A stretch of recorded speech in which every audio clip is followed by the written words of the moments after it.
মাস হিসাবে ফজিলতপূর্ণ মাস হচ্ছে রমজান মাস, আর দিন হিসাবে ফজিলতপূর্ণ 9 জিলহজ আরাফার দিন। রাসূলুল্লাহ সাল্লাল্লাহু আলাইহি ওয়াসাল্লাম বলেন, আরাফার দিন মহান আল্লাহ রাব্বুল আলামিন এত মানুষকে ক্ষমা করে দেন যে অন্য কোনো দিন এত মানুষকে ক্ষমা করেন না। আরাফার দিন এতই গুরুত্বপূর্ণ দিন, এতই ফজিলতের দিন। আরাফার দিন একটি রোজা আছে, নফল রোজা। ওই রোজাটা যে রাখবে, রাসূলুল্লাহ সাল্লাল্লাহু আলাইহি ওয়াসাল্লাম বলেন, বিগত 1 বছর এবং কি সামনে 1 বছর, এই 2 বছরের সগীরা গুনাহ আল্লাহ রাব্বুল আলামিন ক্ষমা করে দেন। সুতরাং কেউ যদি এই আরাফার দিনে রোজা রাখতে চান, তাহলে আগামী মঙ্গলবার ওই রোজাটা রাখবেন। আরাফার রোজা হবে সৌদি আরবের সাথে মিল রেখে। অনেকে আছে এই রোজাটা রাখে বাংলাদেশের হিসাবে 9 তারিখ। না, এটা বাংলাদেশের হিসাবে 9 তারিখ হবে না, এটা হবে আরাফার হিসাবে 9 তারিখ। অতএব আরাফার রোজা হবে বাংলাদেশের জিলহজ মাসের 8 তারিখ। এই 8 তারিখ হয় আগামী মঙ্গলবার, মানে আগামী সোমবার দিবাগত রাত্রে সেই দেখাবে, মঙ্গলবারে রোজা রাখবে। নফল রোজার মধ্যে সবচেয়ে ফজিলতপূর্ণ রোজা হচ্ছে আরাফার রোজা। আয়েশা সিদ্দিকা রাদিয়াল্লাহু তাআলা থেকে বর্ণিত, রাসূলুল্লাহ সাল্লাল্লাহু আলাইহি ওয়াসাল্লাম মদিনাতে যাওয়ার পরে 10 বছর অবস্থান করেন। এই 10 বছরের ভিতরে রাসূলুল্লাহ সাল্লাল্লাহু আলাইহি ওয়াসাল্লাম এমন কোন বছর বাদ দেননি যে তিনি কুরবানি করেন না। রাসূলুল্লাহ সাল্লাল্লাহু আলাইহি ওয়াসাল্লাম মদিনাতে যাওয়ার পরে 10 বছর জীবিত ছিলেন। এই প্রত্যেক বছরই রাসূলুল্লাহ সাল্লাল্লাহু আলাইহি ওয়াসাল্লাম কুরবানি দিয়েছেন। কুরবানি এত বড় ফজিলত, রাসূলুল্লাহ সাল্লাল্লাহু আলাইহি ওয়াসাল্লাম বলেন, কুরবানির পশু যখন জবাই করা হয়, তার রক্ত বের হওয়ার আগে আল্লাহ রাব্বুল আলামিনের কাছে পৌঁছে যায়।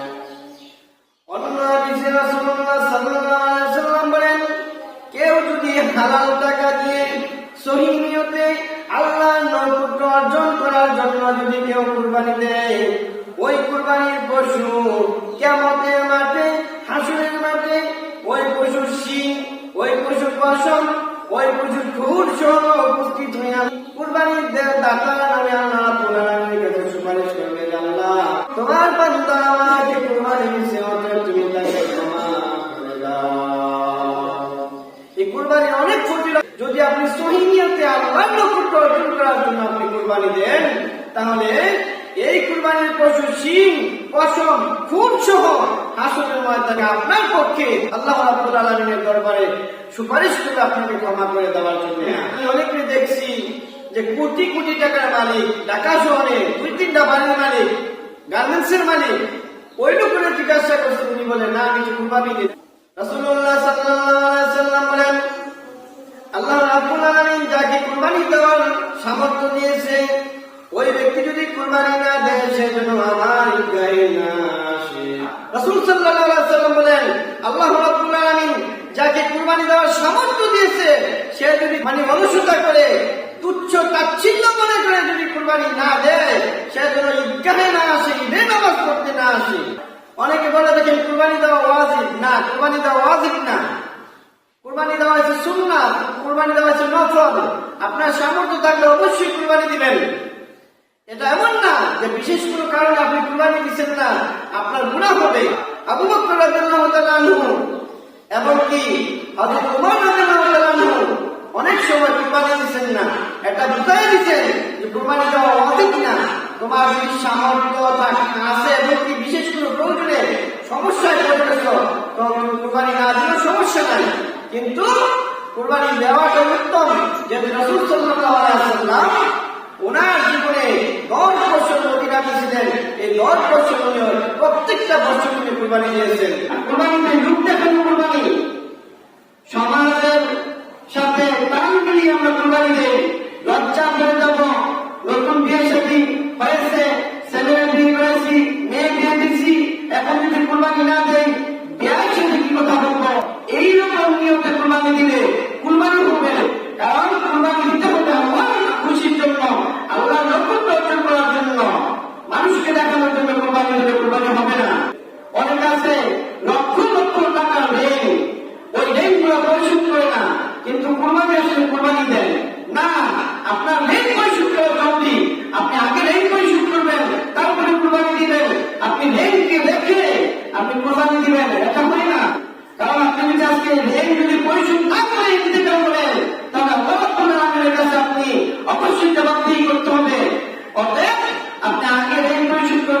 তারপরে কুরবানি দিবেন। তবে ঋণ দাতা যিনি আপনাকে ঋণ দিচ্ছে, তিনি যদি আপনাকে সময় বাকি দেয় যে সমস্যা নাই, তুমি আমার ঋণটা করে দিও, আগে কুরবানি দাও, তাহলে আপনি ঋণ রেখেও কুরবানি দিতে পারবেন। মহান আল্লাহ রাব্বুল আলামিন বলেন, লান ইয়ানালা লুহুমুহা ওয়ালা দিমাউহা ওয়ালান ইয়ানালুহু তাকওয়া মিনকুম। আল্লাহ রাব্বুল আলামিন বলেন, এই কুরবানির পশুর গোশত আমার দরবারে পৌঁছে না, এই কুরবানির পশুর রক্ত আমার দরবারে পৌঁছে না, আমার দরবারে পৌঁছে তোমাদের তাকওয়া, তোমাদের নিয়ত। আল্লাহ রাব্বুল আলামিন চান মানুষের মনে কি নিয়ত, মানুষের মনের তাকওয়া কি, আমি আল্লাহ রাব্বুল আলামিনের জন্য কুরবানি দিল নাকি সমাজ থেকে লজ্জা থেকে বাঁচার জন্য কুরবানি দিল, আল্লাহ রাব্বুল আলামিন ওইটা দেখেন। আল্লাহ রাব্বুল আলামিন তাকওয়া থেকে এই কুরবানি দেওয়ার মাধ্যমে মানুষের তাকওয়া অর্জন হয়, গুনাহ মাফ হয়, আল্লাহ নৈকট্য অর্জন করা যায়। এই জন্য মহান আল্লাহ রাব্বুল আলামিন বলেন, ওয়ালিকুল্লি উম্মাতিন জাআলনা মানসাকা। ও বান্দারা, এই কুরবানি তোমাদের জন্য শুধু দেই নাই, এই কুরবানি আল্লাহ রাব্বুল আলামিন সমস্ত জাতির জন্য আমি বিধান দিয়েছিলাম, যাতে করে সমস্ত জাতি তাকওয়া অবলম্বন করতে পারে। কুরবানি অত্যন্ত ফজিলত, কুরবানির মাধ্যমে তাকওয়া অর্জন হয়, আল্লাহর নৈকট্য অর্জন করা যায়। যে তার মাধ্যমে নৈকট্য অর্জন করা যায়, তাকওয়া অবলম্বন করা যায়, আল্লাহ রাব্বুল আলামিন সমস্ত মানুষের জন্য এটা বিধান করে দিয়েছেন। যেমন মহান আল্লাহ রাব্বুল আলামিন বলেন, ইয়া আইয়ুহাল্লাযীনা আমানু কুতিবা আলাইকুমুস সিয়ামু কামা কুতিবা আলাল্লাযীনা মিন ক্বাবলিকুম লাআল্লাকুম তাত্তাকুন। আল্লাহ রাব্বুল আলামিন বলেন, এই বান্দারা, তোমাদের জন্য আমি আল্লাহ রাব্বুল আলামিন রোজাকে ফরজ করে দিয়েছি। এটা শুধু তোমাদের জন্য নয়, তোমাদের পূর্ববর্তী যারা ছিল সকলের জন্য আমি ফরজ করেছিলাম, কারণ তোমরা যেন তাকওয়া অবলম্বন করতে পারো। রোজা সবার জন্য ছিল, যাতে করে মানুষ তাকওয়া অবলম্বন করতে পারে। তেমনি ভাবে কুরবানি আল্লাহ সবার জন্য রেখেছেন, যাতে করে তাকওয়া অবলম্বন করতে পারে। মক্কার কাফিররা তারা পশু কুরবানি করত, উট কুরবানি করত। এই কুরবানি করার পরে কিছু মাংস কাদা করে তারা রেখে দিত, আবার এই পশু রক্ত গুলা কাদা বানাতে লেপন করে দিত। আর তারা মনে করত এইভাবে মনে হয় আল্লাহ রাব্বুল আলামিনের নৈকট্য অর্জন করা যায়। রাব্বুল আলামিন বলেন, আমি আল্লাহ রাব্বুল আলামিনের দরবারে এই পশুর গোশতগুলো পৌঁছে না, রক্তগুলো পৌঁছে না। কুরবানির আগে ওই ছেলের দিয়ে ঠিক করে রাখে, মেয়ের দিয়ে ঠিক করে রাখে, তারপরে কুরবানি দেওয়ার ব্যবস্থা করে। আর মনে নিয়ত হয়েছে কুরবানি দেবো, এই গোশত দিয়ে আমি বরকত খাওয়াবো, এই গোশত দিয়ে আমি মেহমানদেরকে মেহমানদি করাই দেবো। তার প্রথম নিয়ত হয়েছে তার বিবাহ অনুষ্ঠান, কিন্তু এই কুরবানি তার কুরবানি ছেলে কবুল হবে না। কুরবানির আগে যদি এইরকম নিয়ম থাকে যে আমার ছেলে আমার মেয়ের বিয়ার অনুষ্ঠানের মধ্যে এই গোশত দিয়ে আমি চালিয়ে দেবো, তাহলে তার নিয়ত থাকে একটা অনুষ্ঠানের জন্য, বিবাহের জন্য, আল্লাহ রাব্বুল আলামিনের জন্য কুরবানিটা না। রাসূলুল্লাহ সাল্লাল্লাহু আলাইহি ওয়াসাল্লাম বলেন, ইন্নামাল আমালু বিন্নিয়াত।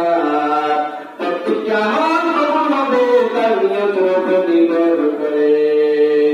অতএব আমরা একনিষ্ঠভাবে মহান আল্লাহ রাব্বুল আলামিনের নৈকট্য অর্জন করার জন্য আমরা কুরবানি দিতে হবে। মহান আল্লাহ রাব্বুল আলামিন ইব্রাহিম আলাইহিস সালামকে যখন স্বপ্নে দেখাইলেন, স্বপ্নে দেখানোর পরে ইব্রাহিম আলাইহিস সালাম ইসমাঈলকে বলেন, ইয়া বুনাইয়া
ইব্রাহিম।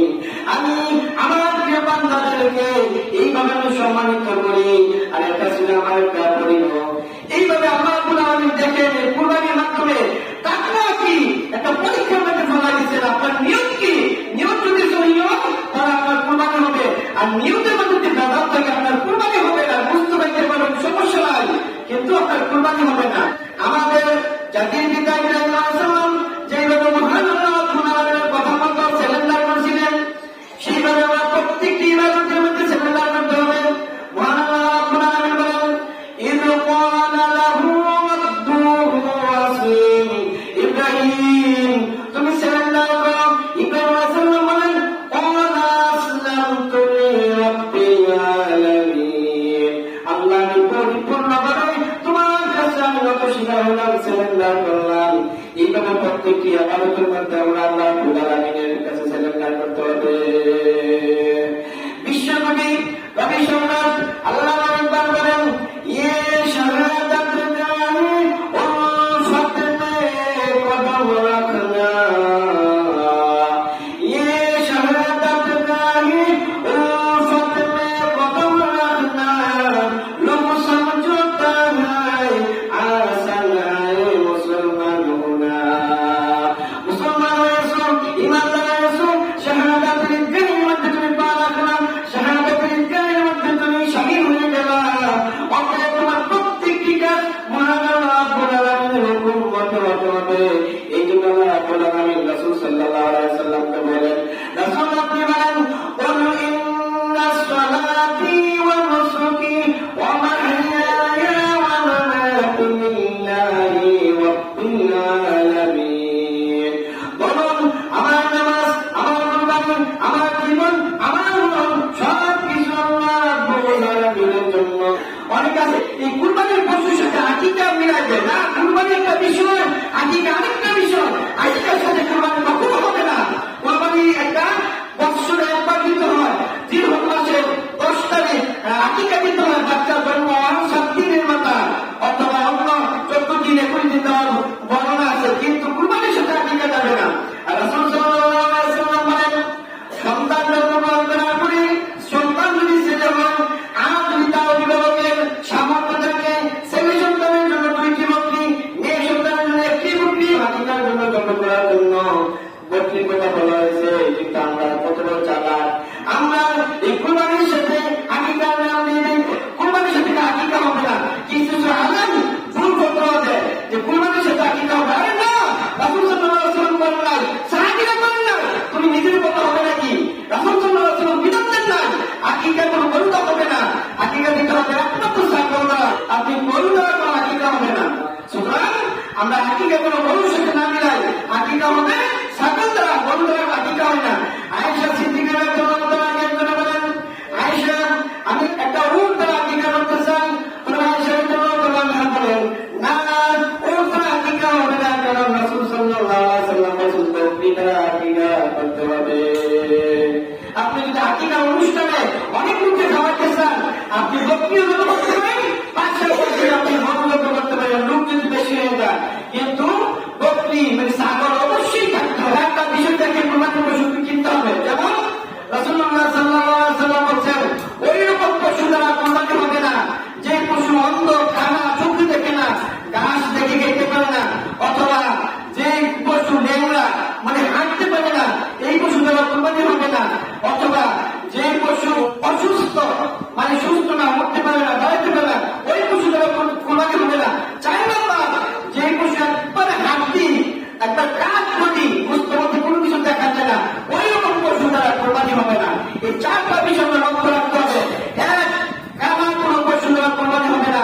2, লেংড়া কোনো পশু দ্বারা কুরবানি হবে না। 3, অসুস্থ কোনো পশু দ্বারা কুরবানি হবে না। 4, বুঝতে নাই একবারেও হাড্ডি বডি এইরকম পশু দ্বারা কুরবানি হবে না। অথবা আমাদের পশু কিনতে চাই, তখন আমরা সুন্দর হৃষ্ট পুষ্ট পশু কিনতে হবে। আর রাসূল সাল্লাল্লাহু আলাইহি ওয়াসাল্লাম প্রতি বছর কুরবানি দিতেন। রাসূলুল্লাহ সাল্লাল্লাহু আলাইহি ওয়াসাল্লাম 2টি বকরি কিনতেন, সাদা এবং কালো রঙের। রাসূলুল্লাহ সাল্লাল্লাহু আলাইহি ওয়াসাল্লাম এই 2 রং বেশি পছন্দ করতেন। নবীজি বকরি কুরবানি দিতেন সাদা এবং কালো রং পছন্দ করতেন না। আমরা কি করি?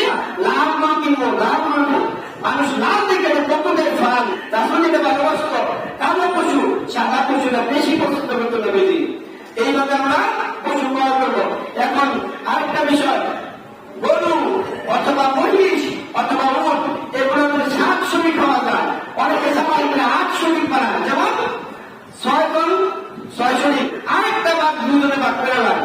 এইভাবে ভাগ করলে কোরবানি হবে না। এক ভাগ দুজনে নেওয়া সিস্টেম না, এটা যদি হত্যা দিলে কোরবানি হবে না, এটা বুঝতে কিনা হবে।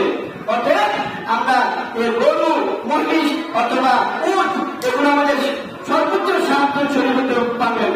আর ছাগল, দুম্বা, ভেড়া এগুলো আমাদের শরীর হয় না, এগুলো রেখা দিতে হয়। অনেকে আছে এই বস্তুর ভাগ নিয়ে অনেক ঝামেলা করে, যেমন 3 ভাগ করতেই হবে, 3 ভাগ না করলে কোরবানি হবে না, এইরকম কথা কিছু নাই। মহান আল্লাহ রাব্বুল আলামিন বলেন, ফাকুলু মিনহা, আল্লাহ রাব্বুল আলামিন বলেন, এই কুরবানির পশু বস্তু তোমরা খাও, গরিব অসহায় যারা আছে তাদের মধ্যে মিলিয়ে দাও। অতএব আপনি কোনটা দেবেন, আপনি খাওয়ার জন্য রাখবেন, আপনার পাশে অসহায় যারা আছে তাদেরকে দিবেন, আত্মীয়স্বজনকে দিবেন। আপনি 3 ভাগ করা জরুরি না, কিন্তু 3 ভাগ করা উত্তম। যেমন আপনার আশেপাশে অনেক গরিব আছে, সারা বছর বস্তু কিনা খাইতে পারে না, আপনি এই কোরবানির উপলক্ষে তাদের বস্তু দেন, এবং আত্মীয়স্বজন যারা আছে তাদেরকে বস্তু দেন, তাদেরকে আপ্যায়ন করেন, দাওয়াত থেকে বাসার মধ্যে খাওয়ান। এইভাবে কোরবানির পশু বস্তু বর্জন করা যায়। কেউ যদি 3 ভাগ না করে আপনি একটু বেশি করে রেখে দিলেন, আপনার দরকার আছে, তার কোনো সমস্যা নাই, কিন্তু ফ্রিজ থাকার কারণে সব ফ্রিজে না আটকে দিবেন, গরিব দিলেন না, এটা কোনো নিয়ম না, আপনি গরিব দিতে হবে। আরেকটা বিষয় দেখা যায়, কোরবানির মাংস অনেকে বিক্রি করে, শহরের মধ্যে বেশি দেখা যায়, কোরবানির মাংস বিক্রি করে আর কিছু মাংস কিনে না। কোরবানির মাংস বিক্রি করা যায় নয়, কিনেও যায় নাই। অনেকে আছে কোরবানি দেয় মাংস কিনতে নেই, আমি দিতে পরে যদি কিছু কম দামের মাংস পাওয়া যায়, এখন বলেন 700-800 টাকা কেজি, কিন্তু কোরবানির মাংস 500 টাকা কেজি পাওয়া যায়। কিছু মানুষ আছে কষায়, এরা কোরবানির মাংস বিভিন্ন জায়গা থেকে সংগ্রহ করে এগুলো কম দামে বিক্রি করে। কোরবানির মাংস বিক্রি করা যাবে না, এমনকি কিনা যাবে না। আরেকটি বিষয়, যারা কষায় কাজ করে তাদেরকে এই মজুরি হিসাবে বস্তু দেওয়া যাবে না, তাদেরকে টাকা দিতে হবে। পারিশ্রমিক হিসেবে প্রথম টাকা অবশ্যই দিতে হবে। আপনি যদি পারিশ্রমিক হিসাবে বস্তু দেন তাহলে আপনার কোরবানি হবে না, কিন্তু টাকা পরিপূর্ণ দেওয়ার পরে তারপর আপনি বস্তু দিতে হবে। সে অসহায় গরিব সেজন্য, কিন্তু পারিশ্রমিক হিসাবে আপনি তাকে 1 টুকরা মাংস দেন, তাহলে কোরবানি হবে না। কারণ রাসূল সাল্লাল্লাহু আলাইহি ওয়াসাল্লাম বলছেন, আমি এই কোরবানির উপলক্ষে যারা কষায় বস্তু কাটবে তাদেরকে কোনো বস্তু দিতে পারবে না, তাদেরকে পারিশ্রমিক হিসেবে টাকা দিতে হবে। টাকা দেওয়ার পরে আর প্রয়োজন বস্তু দিতে পারে অসহায় সাহেব গরিব, সেজন্য মানে পারিশ্রমিক হিসেবে আপনি বস্তু দিতে পারবেন না, টাকা সম্পূর্ণ দেওয়ার পরে তারপরে আপনি বস্তু দিতে পারবেন। গরিবকে দিবেন, অসহায় দিবেন, তেমনি ভাবে যে বস্তু কাটে তারপরে দিবেন। এইভাবে আপনি বস্তু বিলি করতে পারেন। যতটা সুন্নাত পদ্ধতি আছে, 5 ওয়াক্ত নামাজ পড়ে না, জমা নামাজ পড়ে না, সারাদিন সিগারেট খায়, ধূমপান করে, সেও আছে কোরবানি করে জব করে না, এটা একটা বেড়া দিবি যে আমি ফাঁকি। আরে আমি ফাঁকি, এটা একটা পবিত্র জিনিস, এটা একটা আবাদত, সমাজ মধ্যে দেখা যান না। সারাদিন ধূমপান করে, ধূমপানের কারণে যার কাছে ফেরত আসতে পারে না, সেও কোরবানি করে জব করে না। কোরবানি করে জব করে একটা সিস্টেম আছে, একটা পদ্ধতি আছে, রাসূলের একটা সুন্নাহ আছে। 7 শরীক, ওই 4 শরীকে কেউ বাধা দেয় না, আর তুমি জব করো না, এটা তো কোরবানি করো, এটা একটা সাধারণ করো না, না 500 টাকা থেকে বাদ দেবো, হুজুরে হাতে লাগবে না। কোরবানি করে জব করার নিয়ম আছে। রাসূলুল্লাহ সাল্লাল্লাহু আলাইহি ওয়াসাল্লাম এই কোরবানির পশু জব করে আগে বলতেন, ইন্নী ওয়াজ্জাহতু ওয়াজহিয়া লিল্লাযী ফাতারাস সামাওয়াতি ওয়াল আরদা হানিফা ওয়া মা আনা মিনাল মুশরিকিন। ইন্নাস সালাতি ওয়া নুসুকি ওয়া মাহইয়ায়া ওয়া মামাতি লিল্লাহি রাব্বিল আলামিন। বিসমিল্লাহি আল্লাহু আকবার। এই কথাগুলো পড়ে না, তারপর জবরদস্ত হয়, তাহলে সাধারণ ব্যক্তির উপরে এটা করে জবরদস্ত হয়, এটা কিভাবে করবে? আপনার জীবনে বাধা দেয় না, যারা একটু কুরবানি করছো তুমি কেন জব করবে না, হুকুম আছে, অথবা যে পারে সে দিব। আর যারা একা কুরবানি দেন তাদেরকে বলবো আপনি নিজের জব করেন, তাহলে অনেক সব। রাসূলুল্লাহ সাল্লাল্লাহু আলাইহি ওয়াসাল্লাম বলেন, নিজের কুরবানি যদি নিজে দিতে পারে এটা উত্তম। আর যদি আপনি এই দোয়া করে না পারেন, যদি হুজুর দিয়ে দোয়া জব করেন, হুজুর জব করবে, সামনে আপনিও থাকতে হবে, হুজুর যেভাবে বলবো বিসমিল্লাহি আল্লাহু আকবার, আপনিও বলবেন বিসমিল্লাহি আল্লাহু আকবার, তাহলে আপনার কুরবানি হয়ে যাবে। হুজুর কুরবানি করবে, আপনি সাথে থাকবেন, অথবা হুজুরের হাতের সাথে আপনার হাত মিলাইবেন, দুইজনে মিলে জব করেন, সমস্যা নাই, মহিলারা কুরবানি করতে পারে। রাসূল সাল্লাল্লাহু আলাইহি ওয়াসাল্লাম কিছু জব করতো, আবার আয়েশা রাদিয়াল্লাহু আনহা জব করতো। এইভাবে নিজের পশু নিজে জব করা উত্তম।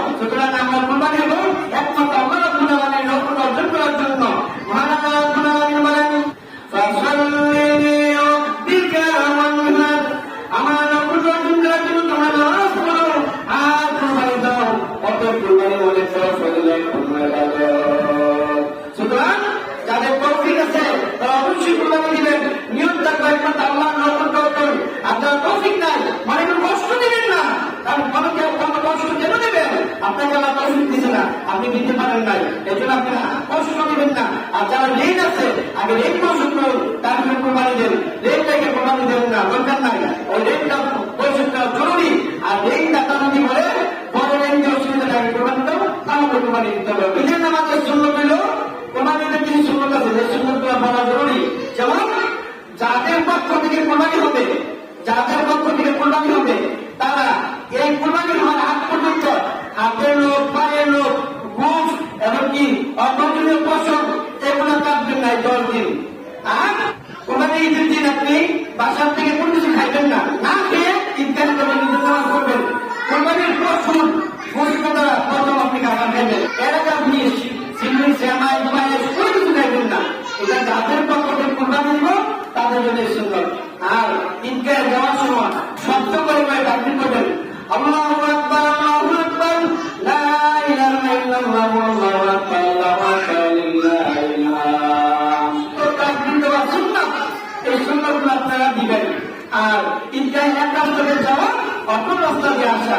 আরাফাত দিন একটি রোজা আপনারা হাজার চেষ্টা করবেন। এটা আমাদের বাংলাদেশের হিসাবে আগামী সোমবার দিনাগত রাখতেছে, এদিকে মঙ্গলবার দিন রোজাটা হবে। এই মঙ্গলবার দিন আরাফার দিন সৌদি আরবে যারা হজ করতে গেছে তারা আরাফার বাজারে অবস্থান করব। রাসূল বললেন আরাফার দিনে একটি রোজা 2 বছরের পর আল্লাহ ক্ষমা করে।